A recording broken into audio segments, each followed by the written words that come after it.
Channel को subscribe करो पहले। हाँ, आप लोग नहीं करते, वीडियो देखते हो लेकिन सब्सक्राइब नहीं करते। ये लाल कलर का बटन नहीं से दबाओ, जल्दी दबाओ, जल्दी दबाओ। दोस्तों, हमारा इंसान का जीवन जो है ना, वो बड़ी ही विविधताओं से भरा हुआ है। लालच हमारे जीवन का एक अभिन्न अंग है। जो चीज हमारे पास नहीं होती, हम उसका लालच करते हैं। जब वो चीज मिल जाती है तो हमारा मन उससे भर जाता है। फिर हम दूसरी चीजों का लालच करने लगते हैं। या ये कहिए कि हमारी इच्छाएं जो होती हैं वो अतृप्त होती हैं। इच्छाएं हमेशा बढ़ती रहती हैं, लेकिन जब संतोष धन आ जाता है इंसान के अंदर, तब ही जाकर आपकी इच्छाओं का दमन होता है। और यही चीज हमारे जीवन के हर क्षेत्र में लागू होती है। आपको एक छोटी सी कहानी सुनाना चाहूंगा। हुआ यूं कि एक मजदूर जो था, काम पे लगा हुआ था, एक चट्टान को तोड़ रहा था। जेठ की चढ़ी दोपहरी थी, पसीने से लथपथ था। तभी अचानक बगल से राजा की सवारी गुजरी। अब मजदूर ने देखा कि राजा आराम से पालकी में बैठे हुए हैं। चार कहार उस पालकी को उठाए हुए हैं, दो नौकर पंखा झल रहे हैं। मजदूर जो था विस्मित सा होकर राजा की सवारी देखते रहा, और इसी दौरान उसने अपना काम बंद कर दिया। अब जब काम बंद कर दिया तो बड़ी देर तक राजा के बारे में सोचता रहा कि अरे, राजा इतना महान, इतनी सुविधा, सवारी गुजर जब गई तो उसने कहा चलो थोड़ा सा आराम कर लिया जाए। और वो वहीं लेट गया। लेट गया तो उसकी आंख लग गई। जब आंख लग गई तो उसने सपने में देखा कि भगवान उसके सामने खड़े हुए हैं।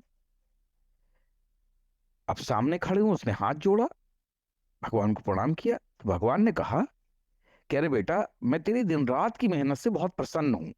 जो मांगना चाहता मांग ले, आज तुझे सब मिल जाएगा। तो मजदूर ने कहा कि अच्छा प्रभु, सब मिल जाएगा। भगवान ने कहा हाँ, तू मांग के तो देख। तो मजदूर राजा से बहुत ज्यादा इंस्पायर्ड था, राजा की सुख सुविधाएं देख के इंस्पायर्ड था। उसने बोला हे भगवान, मुझे राजा बना दो, क्योंकि राजा सबसे बड़ा होता है और राजा को बहुत आराम होता है। भगवान ने कहा तथास्तु। और मजदूर जो था वो राजा बन गया, जो मन होता करता, जहां मन होता जाता। लेकिन हुआ ये कि जब वो बाहर निकलता तो उसे सूरज की किरणें बहुत ज्यादा चुभती। अब मजदूर फिर मतलब जो अपने राजापन से ऊब गया। उसने कहा यार, ये सूरज जो है ये राजा से ही बड़ा होता है, तो क्यों ना मैं सूरज बन जाऊं। तो उसने फिर से भगवान से आग्रह किया कि हे भगवान, मुझे सूरज बना दो, क्योंकि सूरज जो होता है वो राजा से बड़ा होता है। भगवान ने कहा अच्छा, मन ऊब गया। बोले हाँ, मन ऊब गया है। तो भगवान ने कहा अच्छा चलो तुम सूरज बन जाओ। अब वो सूरज बन गया।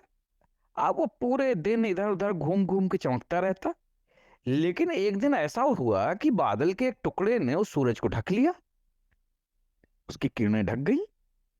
अब मजदूर ने कहा अरे ये क्या। फिर उसने भगवान से विनती की कि हे भगवान, मुझे बादल बना दो। बादल सबसे बड़ा होता है, क्योंकि वो सूरज को भी ढक लेता है। भगवान ने कहा तथास्तु। अब वो बादल बन गया। जिधर मन होता घुमड़ घुमड़ कर बरसता, पूरी धरती जलमग्न कर देता। लेकिन उसने देखा कि हर चीज तो जलमग्न हो जाती है, चट्टान पर पानी का कोई असर नहीं होता है। अब उसने मन में सोचा कि यार, चट्टान सबसे बड़ी होती है, इससे बड़ा कुछ नहीं है। तो उसने तुरंत भगवान से फिर से अर्जी लगा दी कि हे भगवान, मुझे चट्टान बना दो। चट्टान सबसे बड़ी होती है, चट्टान के ऊपर कोई असर नहीं होता।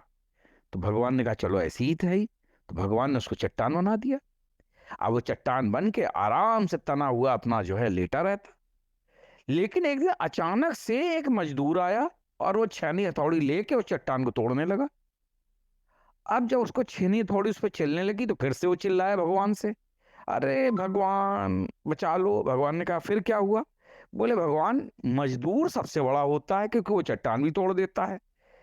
तो भैया, हमें अब तुम मजदूर ही बना दो, क्योंकि मजदूर ही सबसे बड़ा होता है। भगवान मुस्कुराए, बोले चलो ऐसा ही सही, तथास्तु। फिर से वो मजदूर बन गया। अब इस पूरे मुद्दे के दौरान जो ये सारा जो था ये एक सपना था, क्योंकि अचानक से मजदूर की आंखें खुली और उसने देखा कि अरे, मैं तो यहीं लेटा हुआ हूं। फिर वो पूरी प्रसन्नता से, उसको पूरा चक्र समझ में आ गया कि इच्छाएं अतृप्त हैं, हकीकत ये है कि आप जिस दौर में हैं, जैसे हैं, उसी में खुश रहना सीखिए। वो पूरे प्रसन्नता के साथ अपने काम में लग गया और उसका मन समझ गया कि जो आपका काम है वो दूसरा कोई नहीं कर सकता। अतः जो अपने काम को पूरे मन से करता है वही सबसे बड़ा होता है। तो मेरे दोस्तों, अपने कार्य को मन से करिए, किसी कार्य को छोटा मत समझिए, अपनी इच्छाओं को ज्यादा बढ़ाइए मत, क्योंकि इच्छाएं अतृप्त होती हैं। ये जीवन का सत्य है। उम्मीद है कि आप इस कहानी के माध्यम से हमारे विचारों को समझ गए होंगे। जय हिंद, जय भारत।